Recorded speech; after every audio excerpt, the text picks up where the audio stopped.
So let's look at assessment, marking, and feedback. This one is going to be a summary of our course on assessment, marking, and feedback.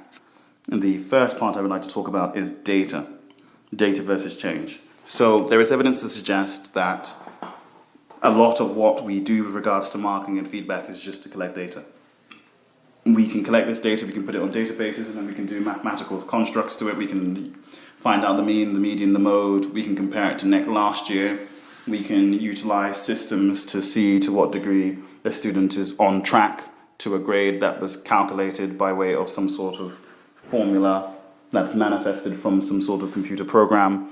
There are situations where we can take the data of thousands and thousands of students over a long period of time, and then we can take our data from our school and take certain traits of our students and use those to link our student to one that has gone before, that is part of our data system, and suggest that they are very similar, and so as a result they might do similarly in the future, and therefore we can give them a predicted grade similar to those students that had constructs about them, variables about them that were somewhat the same. So we can do things with data, and the data can be very advantageous because with this data we can, like I said, we can predict, we can suggest if someone is off track, we can even go as far as, and I'm not agreeing with this construct, I'm just suggesting that this can occur, we could even go as far as saying that a teacher is not doing as well as they should, or that the teaching style or teaching mechanisms or the resources are not to the degree that they should be because of the data that we get.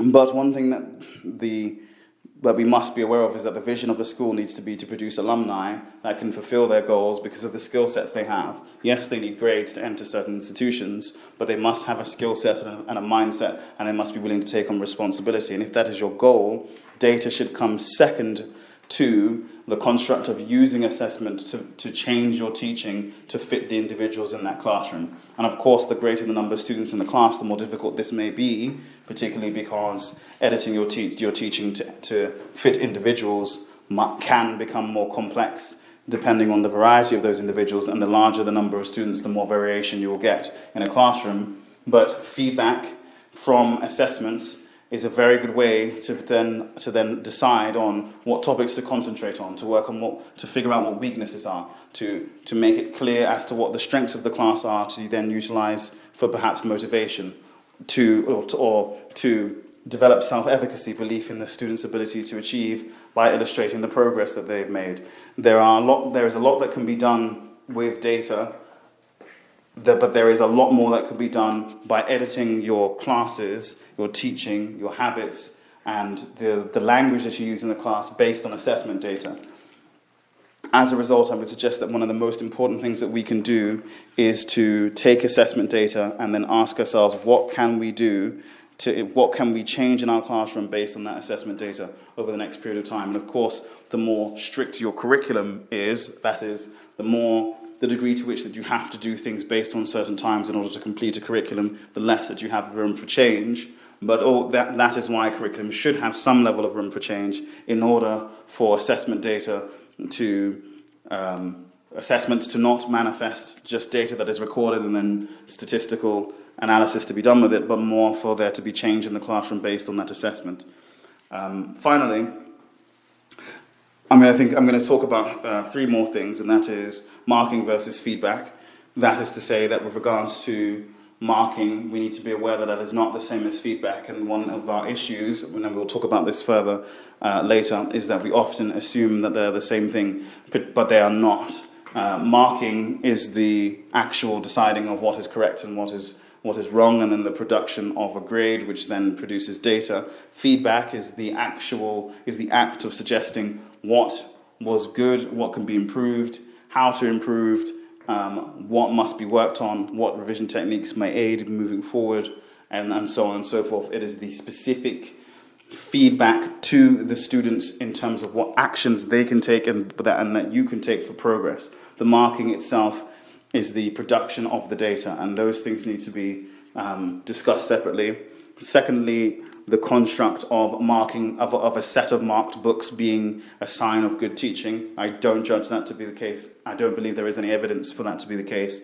I do believe it is aesthetically pleasing and it illustrates high conscientiousness, and conscientiousness as a personality variable in the education field can be advantageous, because there are a lot of things that do require quite high levels of orderliness and industriousness in order to be a good teacher. But at the same time, is that the goal? If the goal, again, is to produce alumni that have a high skill set and that are able to take on responsibility, there's more to it as well. Of course, you want individuals that are mindful, but I will say that that's a type of skill set in addition. But if that is the goal, then the aesthetics of the books due to them being well marked, and the degree to which it might illustrate a type of personality in the class relative to such things as the degree to which the teacher does feedback, the degree to which the teacher changes based on the marking that they do.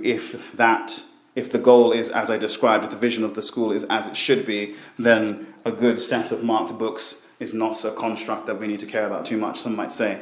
And finally, expectations of tasks, which is when students get feedback, that is a didactic construct. So that is teachers speaking to or writing and students reading and absorbing that information and hopefully manifesting knowledge, and then acting on it. But if you really want them to take that to heart, if you really want it to be long-term memory, if you want them to have a belief backed by evidence, that you want them to have knowledge that they actually then utilize in the real world, then it is probably more important that they do a task on that feedback, that they actually have to do something with it, that they actually have to reflect and write out what their strengths and weaknesses were. They have to comment on what your feedback is. They might have to redo a task, retest. They might have to do a similar task to see to what degree they can take that feedback and manifest betterment then and there. And so these are the constructs this is just a summary of the type of constructs that come from assessment, marking, and feedback. And in our next conversation, we shall look further into this. Thank you.